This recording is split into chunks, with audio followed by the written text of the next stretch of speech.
Welcome to the PA Books Podcast. PA Books is a production of PCN, the Pennsylvania Cable Network. This program features interviews with authors of books on Pennsylvania people, history, sports, business, nature, and politics. We hope you enjoy this podcast.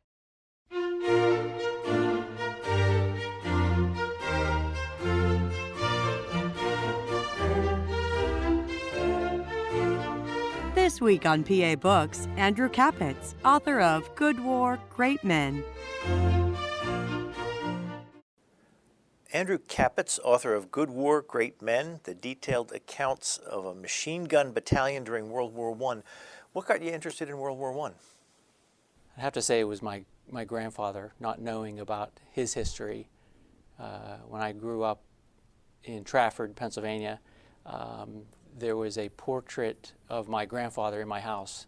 And like a lot of older pictures, you grow up, it kind of blends in with everything else in the house. I was at a fundraiser here in Pittsburgh at the Soldiers and Sailors Memorial, and it was a fundraiser for the Marine Corps. I was in the Marines, my father was my brother, and we were there, and the Soldiers and Sailors had a display case, and we were looking inside the display case, and there was this 1917 Browning machine gun, and my father said, looking at the machine gun, he said, "That's the type of machine gun my father shot when he was in France." And I didn't know the story. And I just, things started racing through my, where was he in France? What did he do? Because he tended to be, my grandfather was a smaller gentleman and very reserved in his older age. And you remember him? Yeah, I do. I was about 9 when he passed. But I do remember him, but again, very reserved. At 9, I'm not going to have a conversation about the war with him. But he also had a battalion photograph that he proudly displayed in his house, and it hung there for years. And we could always, as kids, we could pick him out of the picture. We knew where he was, but I could not relate the old man that I knew with anything that a young man at 23 would have done behind a machine gun in France. So it was. So I started to dig into the history or his history, and looking for some kind of information that would tell me where he was. And in the Carnegie Library, they have a book. He was in the 80th Division, and it was the 313th Machine Gun Battalion was part of the 80th. And there was a young man who wrote a story about his experiences in the 80th. And that captivated my attention to, wow, this is fascinating what these men did. And I just kept digging and digging to see if I could find firsthand accounts that would have put my grandfather in certain places. And that's what sort of started it all for me. Now, just to set the groundwork, because people might not be clear on actually what was going on in World War I. First of all, when did it happen and who was fighting who?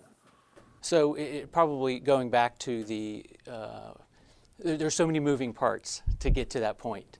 But for the United States, the involvement started when we declared war on Germany. And going back even to before the war had started for us, it was the assassination of the Archduke and his wife. It was a Serbian, and again, hard to tell all what those moving parts were, but at some point the United States was saying, do we really want to get involved in this? And the public in general is saying that this is not really our war. And it kept being pushed off, and the famous Zimmerman telegram that Germany was basically saying to Mexico, hey, you can have your border states again, and if you declare war on the United States. And that was just one of the key parts that I thought was interesting. And when that hit the press that, hey, Germany wants to come bring war to our lands, and then there were other cases where Germany had unrestricted warfare on shipping, and so with the ships going down, at some point when the United States declared war on Germany, it was April of 1916 or 17. I can't remember now because it was 17. It was 17, and they had not yet really didn't have an army at that point.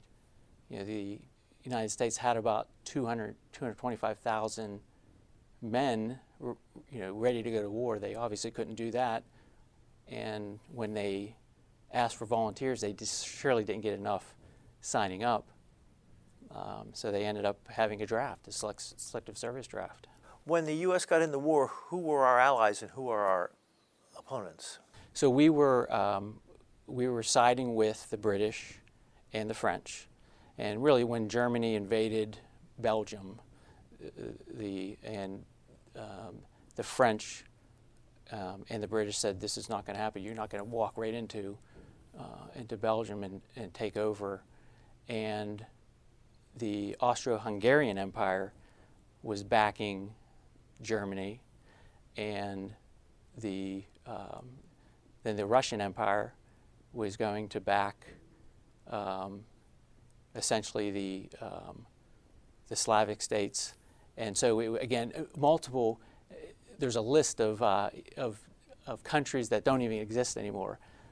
So that fighting on either side, but it was basically the United States, the big powers. Once we were involved, it was the United States, Great Britain, and France. Did your grandfather, was he drafted or did he enlist? He was drafted. What was he doing at the time he got drafted? So he was originally he was born in Tyrone, Pennsylvania, and he was working as a laborer. And he found this town, Trafford, Pennsylvania. They had a brickyard, and he was working in a brickyard. And he actually, on his draft papers, he did not want to go. Like a lot of, it would be nice to say, oh, he was one of the first to sign up, but the reality was, I think about what he would have been thinking about at 23. Do I really want to go over there myself? And particularly because it was 1916, I believe it was July of 16, when you hear the stories of the Somme and how many thousands of men were killed. And you would say, why would I want to go into that bloodbath?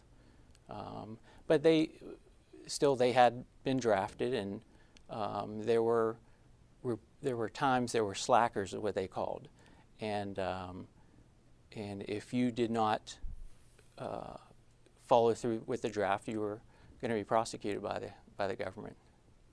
So he went. So he went. Where did he go? He left Irwin, Pennsylvania, on a train and headed to Petersburg, Virginia. It was Camp Lee. Probably about 60,000 men, if you can imagine. It was a small city at that time, built just for the training. So he was told, okay, you're in the 80th and you're in the 313th. Right. Were they assigned by region? I mean, most of the people were from the same area? Yeah, so the 80th Division they called them the Blue Ridge Division. It was men that were drafted out of Pennsylvania, Virginia, West Virginia. Most of the men in this particular battalion that I write about were from western Pennsylvania, a lot from Pittsburgh, Westmoreland County, but the largest contingent from Erie County, Erie, Pennsylvania, and even after the war, the men had a little social place up in Erie, Pennsylvania for a number of years. You said that they trained together. How long between the time they enlisted and the time they shipped overseas? It varied. They had some early draftees that were, so June of 17 was when they first had the draft. There were men going down to Camp Lee in the fall of 17. My grandfather had waited almost a whole year before he even, from the time he was drafted until he had to show up. And not quite sure how they picked when these guys would go.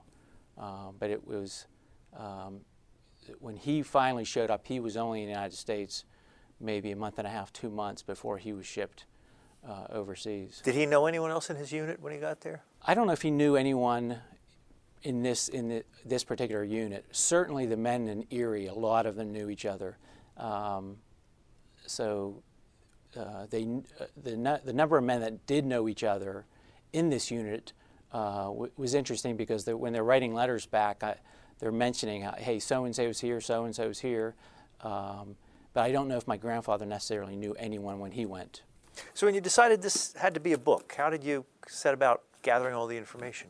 I didn't know it was going to be a book, quite honestly. I thought it was kind of just a family research project that turned into, wow, I think there's other families out there, and people just in having a general interest in World War I. I thought, as we were approaching the Centennial of World War I thought I should probably see if I can't put this together so other people can read it and appreciate the history. And so it was, for years, it was just an interest in researching and finding the stories. And then one day I just said, all right, I'm going to try to put something together. Where'd you find all the diaries that you quote in here? A number of them were, I did quite honestly just Google search on the unit, and then I would find there was something in an archive. For example, one was in the Hoover Institute out in Stanford. I contacted a college student out there who copied it for me and sent it. One in Chapel Hill, North Carolina. So I think as family members had these diaries and they didn't know what to do with them, it seemed to be that they would donate them to either their college. I had one family that it's my grandfather's company commander named of John Kane, and the Kane University out in New Jersey, they were putting on a program or an exhibit for the World War I, two brothers that served, and I called out and talked to someone out there, and John's father, or John's son, actually said, here's all of my father's letters on disc, use them however you feel, which I thought was fantastic, just to be able to be that, to receive those letters, and so gracious for him to allow me to use them in the book. Did your grandfather keep a diary or write letters home? Not that I'm aware of anything. Found a few things here and there, just as far as trinkets, a couple photos that maybe his other members in his unit gave him, but there was very little that he had. And no I'm medals not aware or old uniforms or anything like that? We had a uniform and a helmet in my. I can remember us as kids playing with it, and at some point it just disappeared, probably thrown out with, just as no one was quite interested in it. But I think my father mentioned he remembers, or maybe it was my aunt remembers, feeding chickens with the helmet, or delivering water with the old doughboy helmet. You start the book with an anecdote about being at a ceremony. You, as a little kid, were at a ceremony for a World War I ceremony. Would you tell that story? Yeah, it was. I'm going to guess it was probably about 1975 or 76, and in the town of Trafford there is a World War I memorial, and I was very familiar with the memorial because I share my grandfather's name, and on the memorial there's 3 rows of names, and one of the last names is his name, and so as a kid I would like to go up and kind of feel the letters because it was my name, Andrew Capitz. And I remember my grandfather being at the ceremony, and the commander, I'm guessing, of the Legion was standing and reading and acknowledging all of the World War I members who were there. And I was, maybe 8 or 9 and not kind of paying attention. And when they first cast the bronze for that memorial, they forgot to put my grandfather's name on. So it kind of stuck out. And the commander said, after he read all the names, someone must have mentioned, hey, you forgot Andy Capitz. And he spoke up on the speaker. He says, oh, Andy Capitz, we forgot you again. And instantly, I knew what they meant. They forgot to recognize him again. And just how reserved my grandfather was. He, modestly just sat there and, kind of, no problem. I was there. It doesn't. I'm here now, and so I thought it was an interesting thing. And the reason I think about it is that memorial, unrelated to this battalion. I was on a committee years later, and we renovated the park in Trafford, but we put in a new memorial for the Global War on Terror. And I was asked by, at the time he was the mayor of Trafford was Ray Peduzzi. He asked me, hey, why don't you join us, because we could use your background because you like history, and see what we come up with. And we were about to rededicate the park, and someone came to us and said, you know, here's the original World War I pamphlet when they dedicated this. And when we opened it up, there was a name on that memorial that wasn't, or there was a name in the pamphlet that was not on the memorial. And his name was Nicola Elmo. And so I was real proud to be able to add Nick's name with our group for the first time, and it was like 89 years to the memorial. So how much time putting this book together did you spend just kind of poring over letters and trying to figure out handwriting? It had to be years because when I would find something, I was more interested in just absorbing it. I can remember receiving photographs from a young woman in North Carolina. She was a student. I paid her just to go make copies. And just as when my kids were young, they'd go to bed, and I'd sit with my laptop and just read the letters. And oftentimes I always had the hope that I'm just going to see my grandfather's name, whether good or bad. I was going to see his name in the letters, but I wouldn't see his name.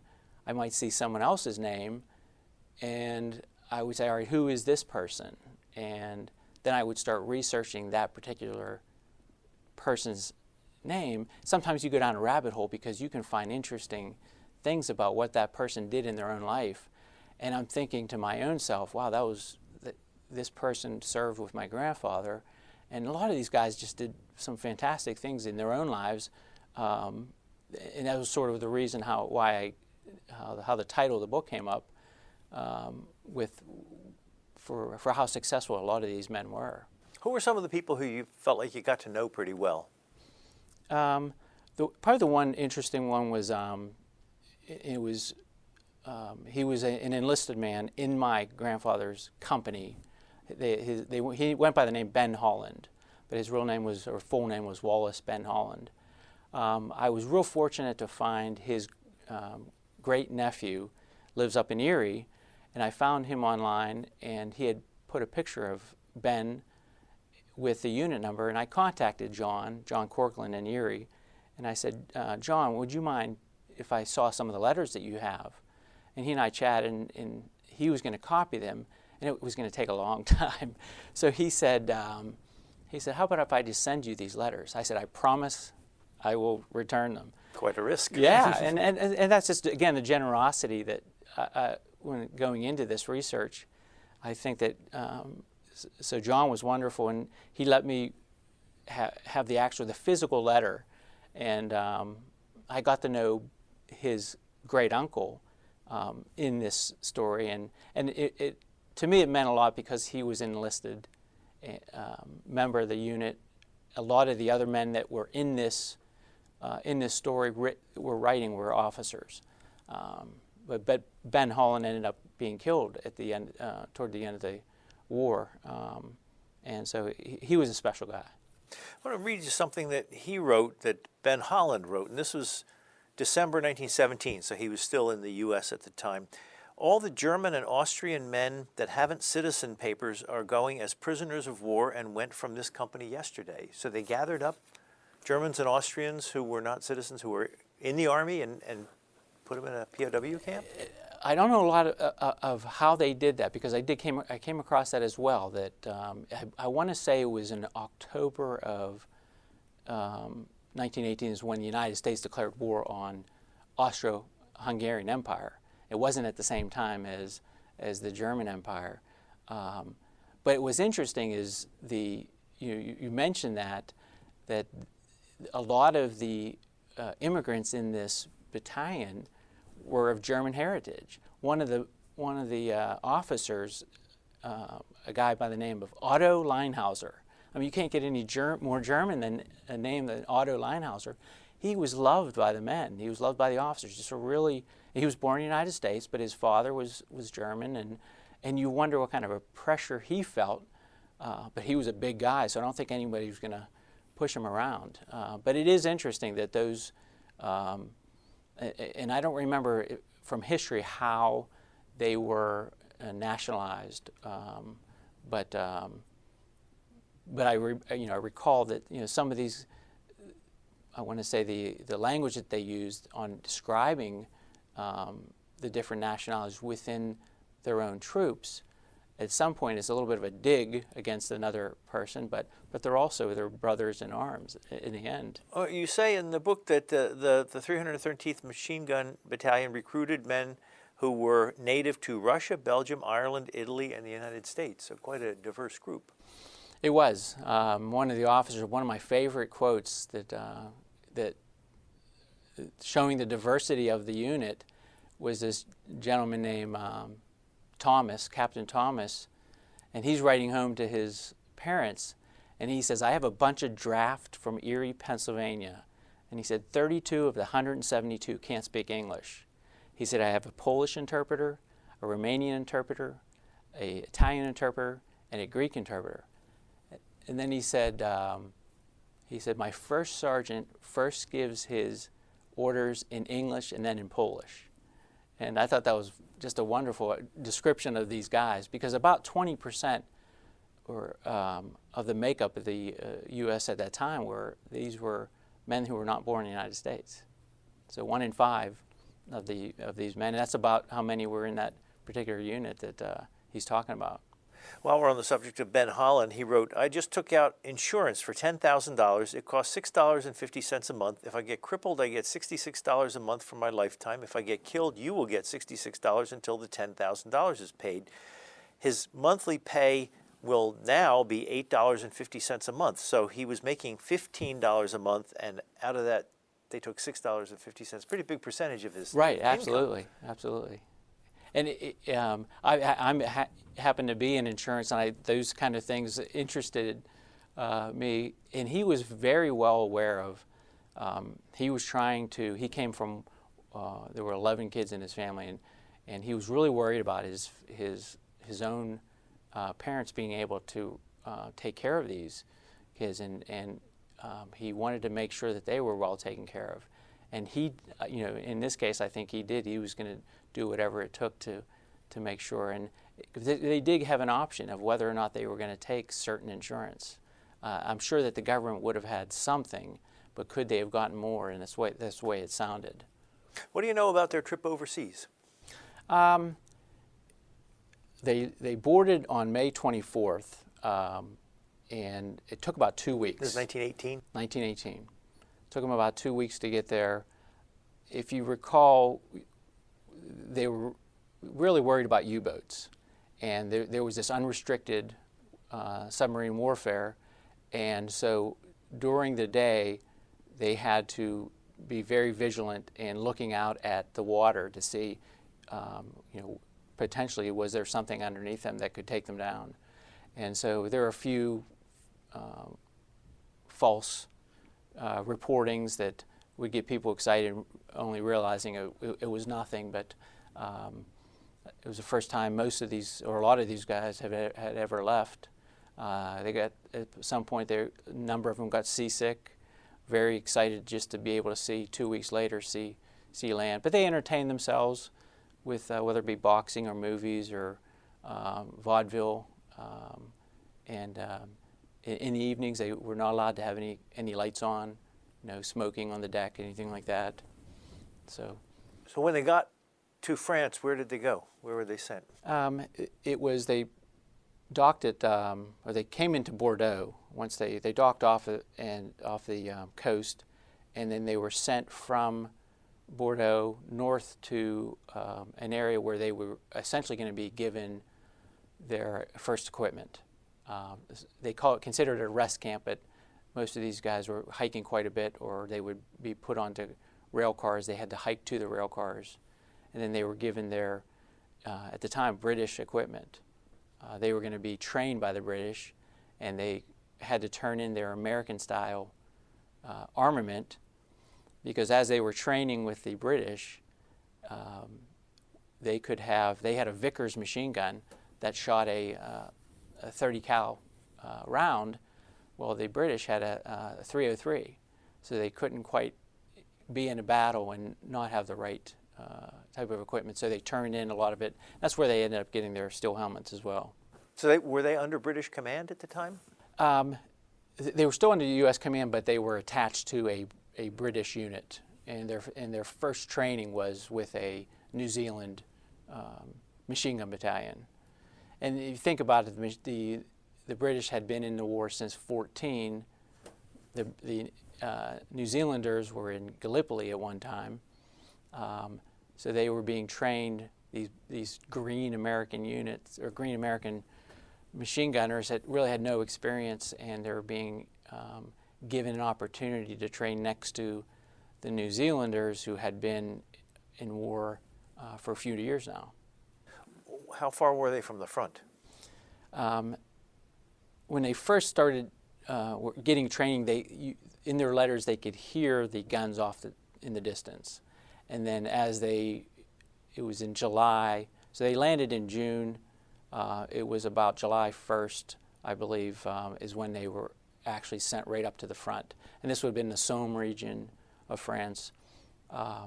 This is an area where most people who think about World War I think of the trenches. And this was their first experience in the actual trenches. It wasn't until later on in the war there where Pershing wanted away from the trenches. He was bringing the fight to the Germans, and it was you don't think about World War I as an open, in my grandfather's case, an open, almost cornfield type of a rolling hills fighting, and fighting in the woods. But it was the trenches with the New Zealanders was their first experience. Can you describe the trenches? From the way they describe them, muddy, and sometimes filled with, because the trenches traded hands so often, it could be held by the French one day. A few days later, the Germans came in, and it was a back and forth type of a thing. And that didn't get anyone anywhere for a number of years. And so it was, if you think about what, you're not going to use a latrine, you have to do your business somewhere in that trench. So that kind of a mess, and when it would rain, it would fill up and get muddy. There were parts of the trenches that they describe as going pretty deep down into the ground, into a bunker style, so at least they can get some kind of reprieve from the constant shelling. But it just seemed like it would be a muddy mess. You use the phrase in here, over the top. What did that mean? So, over the top, I think of it almost as someone being, we would use it maybe gung-ho today, or where this person is going to put themselves exposed completely to the enemy. And sometimes that's not always good. So they are potentially facing a German machine gun, and they're going to rush out of this pit.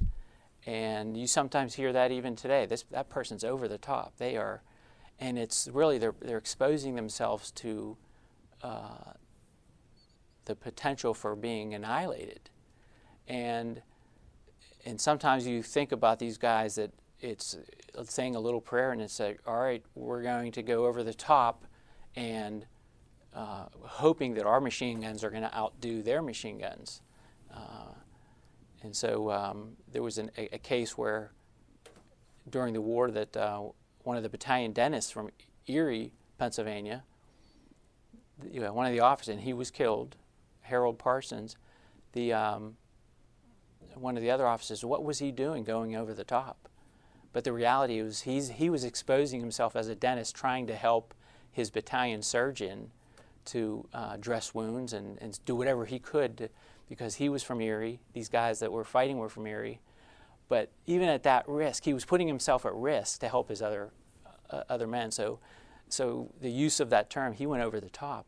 It was surprising to that officer that why would he put himself at that risk when he didn't have to? You talk about them as a machine gun battalion. So can you talk a little bit about the technology? I mean, what were machine guns like, and how many people did it take to operate it, and what did each person do? So the early on in their training, they were trained on, and the machine guns changed a couple different times while they were training. They started in Camp Lee training on a Colt Browning machine gun. They called it the potato digger. And it was an 1895 gun, and they called it a potato digger because when you fired at rapid succession, there was a part of the gun that would start to beat on the ground and start to dig up the ground. And then they moved to a Vickers machine gun, and ultimately that Vickers took them through most of the war. They didn't get the Browning machine gun until about the third phase of the Meuse-Argonne. But it typically there would oftentimes be a corporal that would be a squad leader, so to speak. These guns were heavy, so they would first lead off with planting down a tripod. And then the next soldier would come up behind with the heavy gun, and then followed behind him by someone carrying ammunition plus a water, I want to say jacket, but there's another term for it. I can't think of it at this time. But these guns were, particularly the Browning, were water cooled. So they would set this up, and you figure they would shoot around 300 rounds per minute, and the rest of the men coming up behind them would be carrying additional equipment, whether it be a kit to repair the gun or just rounds of ammunition. Did the people in the machine gun battalion also have rifles, or were they just have Some of them did, but the majority of them would have a pistol because they were having to carry this other ammunition. And they would have what they called limbers or carts to be able to pull it. There were men specifically, if you think about the time, there was not a lot of motor vehicles, so a lot of the men in the battalion, I think there were about 50 in this headquarters company, but some of those guys were wagoneers or horseshoers. I talked to a gentleman who shared his grandfather's diary with me. He wasn't in France very long, and he got kicked in the head by a horse and sent over to England to recover, finally made it back to the war. They still used horses in the Army? Yeah. Horses and mules were big in carrying these in their equipment because, again, they were trying to get a lot of weight, heavy guns, and ammunition to the front as quickly as possible. In the first phase of Meuse-Argonne, the first battle, the Captain Kane, who I mentioned, they had carts sort of set up too close to each other, and he was worried about the German planes flying overhead and said, spread the transport out.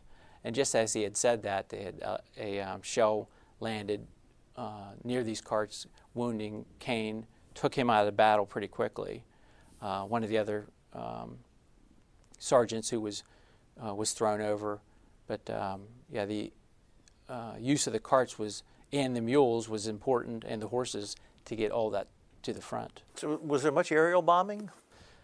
The shelling was tremendous.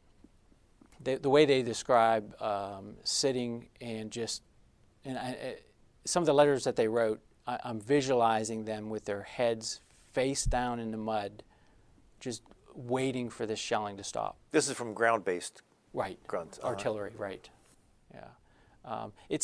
From what I can understand from the letters that they were writing when it came to the aerial, at least for them, it was trying to spot where these machine guns were. And so the Germans would fly over, and at one point we were strafing the ground, which would give indication to the artillery, all right, here's where I'm strafing here, this is where you're going to land your artillery, or dropping gas. And that was, in this particular unit, gas took out a number of machine gun members just while they were in reserves. Did they all have gas masks? Yes. So you mentioned the Battle of Meuse-Argonne. What was that? How significant was it? That was it's interesting because the Meuse-Argonne is not known to be the largest and bloodiest battle in American history, and because people think of other battles like Normandy, but if you're looking at just the number of days that the battle occurred, you can almost rank them as the invasion of Normandy as being number 4, the Northern Campaign in France being number 3, Battle of the Bulge, as far as number of deaths, and then it came to the Meuse-Argonne where over 26,000 men were killed, and it started in late September and ended on November 11th, 1918. So from the time that this your grandfather's unit landed in France, they were only about 4 months from the end of the war. Right. It was really a short period of time, and that was one of the things I was surprised to learn is from the time he landed, and really the amount of action that he saw was very small. But when you're thrown into the positions that they were, the survival rate was surprising because some of these, not necessarily his unit, but some of these other, he supported infantry, and the Machine Gun Battalion essentially was designed to, as the infantry went over the top, so to speak, they had these machine gunners behind them and essentially firing rounds over their heads at, say, 2,000 to 3,000 meters while the shelling occurred, and the infantry would try to traverse through a curtain of artillery and machine gun fire. And at some point they got so far, the machine gun was useless. It had to serve as a defensive position. And they might be at the front in battle for 3 to 4 days, and then they would come back out of that, and they would rotate the divisions in and out of the front. Did you get a sense reading these letters about what day-to-day life was like? I mean, where'd they sleep? What'd they eat? Yeah, that was to me, that was interesting. I had so many letters and descriptions, I tried to whittle it down. The book, I probably would have had about twice as much information, but I left some of that information in there just so that a person can read and see what it was like from day to day, and even at camp, to hear what I mentioned. Ben Holland, when he was told when he arrived at camp that he went to see the doctor for a checkup, whatever it was, and the doctor kind of chuckled at him and said, "Well, you'll get back to the unit once you get shoes." And that surprised me. I came across it again, and I saw in the postcards that John shared with me the men from Erie arriving at Camp Lee, and you look at the pictures, and these guys are arriving without shoes. And this is 1918. It's just so surprising.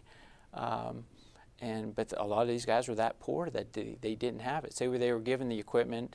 By the end of the war, after the armistice, they're marching back toward where they're going to be shipped back to the U.S., and they're walking right out of their shoes. So the quality of the shoes that they had were not the greatest.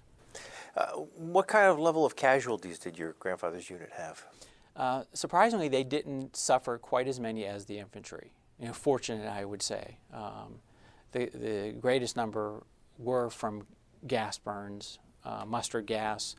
There was one report that I saw at the archives, Company D.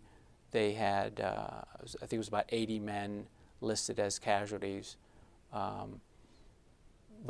So the shelling would typically occur, and they were, whether it be shelling of the men that were in the rear or right up front where the infantry were. But it was really the infantry that they were trying to defend and helping these guys go forward that really suffered many more casualties. You write, this is Thomas. What was his first name? William George, yeah. And he writes, every now and then it leaks through that someone or other that you know quite well has been killed, but it seems so matter-of-fact that it is startling, but you don't really realize how commonplace it is to be over here, he wrote. Right. So, yeah, it surprised me, and I wonder if they had to almost remove themselves from that.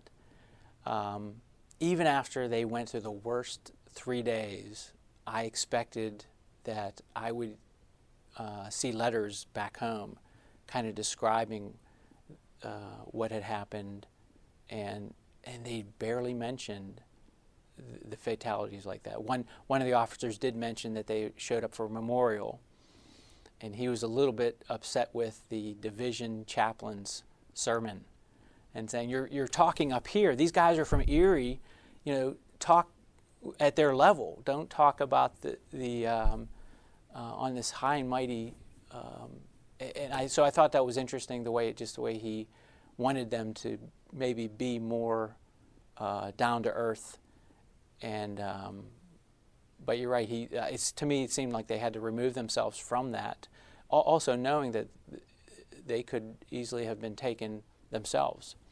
And one of the officers, he mentions the kind of the cycle of his own thought. He says, I don't know if anyone's ever really talked about this or wrote about it. He says, I think I'm going to have to read or maybe even write something myself. What goes through your head and when you're in a battle, and the psychology of it, because he's mentioning one point you're thinking about, I'd rather be home in clean sheets, and then at the other moment you're thinking, maybe if I go over the top and win a medal, I'll be the hero of my hometown. So those kind of thoughts racing through his head. Did influenza hit the unit at all? Yes, it was bad pretty much across, and this was particularly after the war was over. They seemed to do a good job in keeping men who were sick quarantined. But there were a few that did die from, not as many in the unit, but it was certainly a concern. And the men of the officers of the battalion, it seemed like, just from their own letters, they were doing a good job with keeping hygiene, making sure that if there was someone who was sick, that he was not being dragged just for the sake of being put into drill. He was told, you're going to rest while the rest of the men drill. I want to read something else from one of the letters home. Hamilton wrote in October, just a month before the end of the war, Uncle Alex wrote to me to live a good Christian life that everybody can be proud of. I've been thinking it over and I can't quite dope it out. A Christian life. I've almost forgotten what it's supposed to be. It seems as I remember it, the first thing you were supposed to do was love your enemies. Love your enemies? Great Scott. I can't do that and try to kill them at the same time. Did you get many of those insights, like they're musing over what it is? Particularly Hamilton. He was one of these guys where I think he knew he was going to be writing this for someone else. In fact, in the beginning of his journal, he says, I might write a book someday, which he never did. His sister used some of at least one of the letters in her own book, and it was called The Letters from Armageddon. But he was very insightful and philosophical in his own writings. And there were times where he even said, I'm not a God-fearing, but sure enough, I'm going to pray because I don't know if I'm getting out of this. And that was certainly interesting to hear him, because you could sense that he was not a man of great faith, but he was certainly struggling at the time as the shells rained down upon him. Maybe I need to find God here. Before we run out of time, I just want to point out this one, Sergeant Joseph M. Duff. In 1912, he was hired to become head football coach at the University of Pittsburgh, and he's the guy who hired Pop Warner for the University of Pittsburgh. It was he was actually replaced by Pop Warner. Duff is probably one of my favorite from the Machine Gun Battalion. That the story of him, because he was one of these guys who was very patriotic. So he went to Princeton, was an All-American, was hired by University of Pittsburgh to lead up their football team, and he coached for 2 years. And then Pop Warner came in 1915 and replaced him, won the national championship in Pittsburgh, probably using Duff's men. But Duff, when the war broke out, he enlisted to become an officer, and he was not given his commission apparently for a vision issue. And his father wrote about, years later, wrote about how he remembers the day that his son came storming up the stairs to say that he was actually enlisted. And so while he couldn't become an officer, so he gets into this machine gun battalion, the 313th, goes over to France, quickly gets promoted from corporal to sergeant, and at the time they were asking these officers, do you have anybody that we can send to officer school? We need officers. And Duff was promoted, and within 10 days of getting his commission, he was assigned to the 125th Infantry. He was killed. So it was one of these guys where his own brother became the governor of Pennsylvania. So he was a very successful man, and you think about what could Duff have done himself in life. So were they more or less fighting continuously from the time they started, had their first fighting?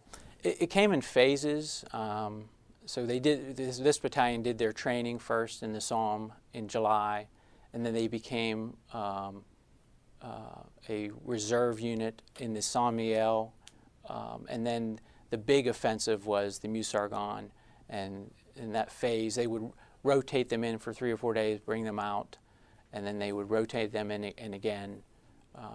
So there was a lot of downtime, and during that downtime they were also training, especially on the new machine gun that they were given. What kind of places did they sleep? That's always interesting because when they went to France, the government said to the people, you're going to give up your house, your barn, your sheds. We'll pay you for the usage of them. So whatever town that they could billet in and live in, they would move in, and the officers generally, if there was a house, the officers would stay with the family in the house, and the men would sleep in the barn if they could. They had pup tents, so they would each have a shelter half, and 2 men would share a tent. My one uncle, I asked when he was, I said, do you remember what your dad told you about the war? And most of my family said he really didn't talk about the war. And I think that's a lot of people. But he said he did remember he was so cold one night that he slept on a pile of manure. And when I'm reading this book, or reading the letters from one of the officers, the officer's describing this French village and all the manure piles that are around the village, and I just picture my grandfather thinking, this is warm, I'm miserable, I'm going to lay right here. How did they get the word that the war had ended, that the armistice had been declared? They were marching from one village to another, and someone came riding up on a horse and told them that the armistice or the ceasefire was declared, and they just kept continuing. They thought, oh, here we go again. We've heard this before. So there was no celebration.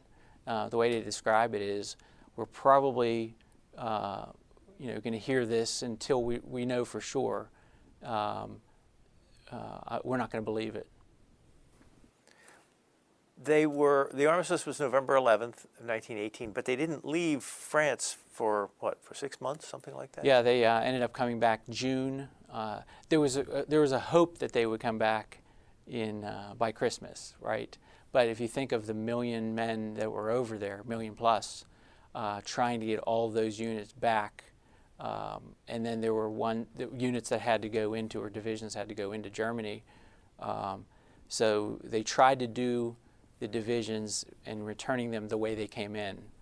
And there was always a hope that, hey, maybe we'll get bumped up the line. But for a long time, they had to keep the morale up. And when I was at the National Archives in D.C., they have the unit records there. And there's a stack of charge sheets about that big. And it was, an example might be so-and-so was drunk while on guard duty. So trying to maintain discipline was very tough. Did they have jobs to do while they were waiting out the trip home? To some extent they did. It was mostly drilling and training, always with the worry in the back of their head that, what if Germany acts up again? Are we going to have to go back and do this all over? So I would imagine it was tough for the officers. They wanted to get home just as much, but we're going to have to keep the discipline as much as we can and we're going to do that by just drilling and training. And we were getting into the cold weather months as well, and sometimes they were able to stay indoors, but it still required them to stay physically fit. So your grandfather came home in, when was it, June? It was June of 1919. How old was he then? He was 24 when he returned. What did he do then with the rest of his life? So he ended up working for Westinghouse in Trafford. It was a foundry, and he worked as a laborer. He worked there for 40 years. He met my grandmother, who was living in the town as well. His family was Slovak, and my grandmother was Polish, so they had to elope because you didn't want to have a Slovak and a Polish family together. So they eloped down to Cumberland, Maryland. My grandfather and my grandmother purchased a Sears and Roebuck house out of the catalog. His brother Joe lived also in Tyrone. They came and helped build this house together, and they had 9 children in this house. My grandfather brought in his family, his mother and father, to live in this house as well. But he was a pattern maker for most of his life at the Westinghouse industry, or Westinghouse foundry. Did you trace the aftermath of the war with any of the other soldiers who you feature in your book? Yeah, some of them. For example, one of the most decorated in the battalion was a Alex McWilliam. He was from Erie. He was, from my understanding and talking to his son, who has since passed away, he said his father suffered from the effects of gas.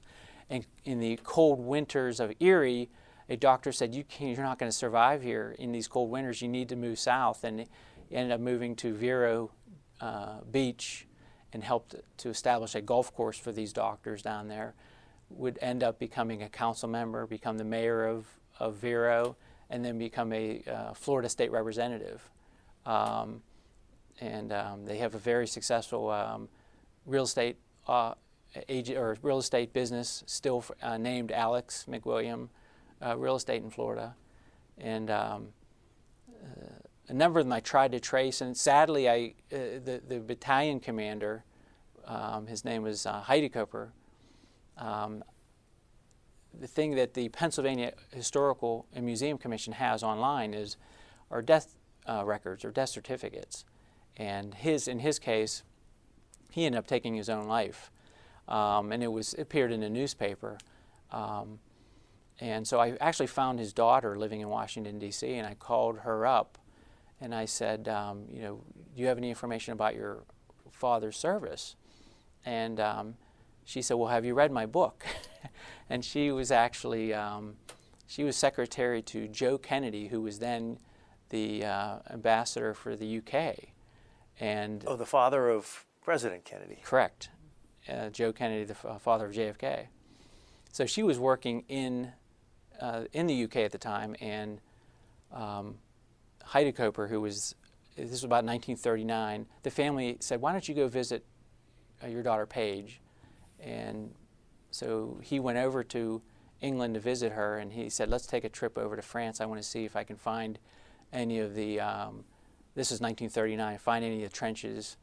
And he went looking with her, and she could tell that he was really, his mood was changing, and he was just not in this, maybe the right state of mind. And she encouraged him, let's just go back to England.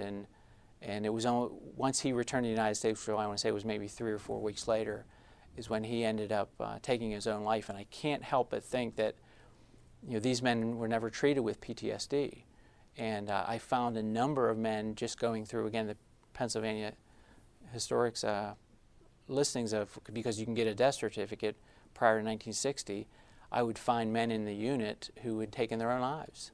And you can't necessarily say it was that reason, but it was just an unusual number that I would come across. And there's over 900 men in this battalion that had been transferred in and out. And when I would come across, a gentleman who drank Lysol, and it said, the death certificate said he was probably insane. And what did he see that just he couldn't deal with in that respect. You have in the front of the book that this book has been endorsed as an official project of the United States World War I Centennial Commission. What is that commission, and how did it get an endorsement? So the commission was it was started with an act of Congress, and there was a group that wanted to see in Washington, D.C. a memorial dedicated to all that served in World War I. So on the mall, you'll see the Vietnam National Memorial, Korean National Memorial, and the World War II. And so one gentleman said, surely there's going to be a school kid that comes here one day and said, well, if there was a 2, where's the 1? And so the effort was to build a memorial in honor of the men and women that served in World War I. And the commission is not allowed to use public funding to build this memorial. And so I think there's really 3 aspects that when they were coming up, they knew that the centennial of the world war was happening. The 3 main things were to honor, educate, and commemorate. And I think I fit into that education piece. And I was talking to a gentleman who wrote his own book, and I was sharing information that he needed on a research that he was doing. And I asked him about his book, and it was endorsed. And he said, yeah, send your book to the commission and see what they think. And I was fortunate to have received a letter that said, this fits what we're trying to do in educating the public about World War I. We only have about a minute left, but tell us about your lapel pin there. It was the poppy, which is often known as the flower that would grow in just about any desolate area in France. And the men were really surprised that this place could be shelled to hell, and these poppies would grow. So it became a symbol of life, so to speak. And the World War I Centennial Commission, we were down in D.C. On November 11th to commemorate the 100th anniversary and received this pin as during one of the ceremonies. Well, we are out of time. We've been speaking with Andrew Capets. He is the author of this book, Good War, Great Men, The Detailed Accounts of a Machine Gun Battalion During World War I. Thank you very much. Thank you. You've been listening to a podcast of PA Books, a production of PCN, the Pennsylvania Cable Network. Full episodes of PA Books, as well as other PCN programs, are available to stream with the PCN app. Visit PCNTV.com or the App Store for details. Like us on Facebook.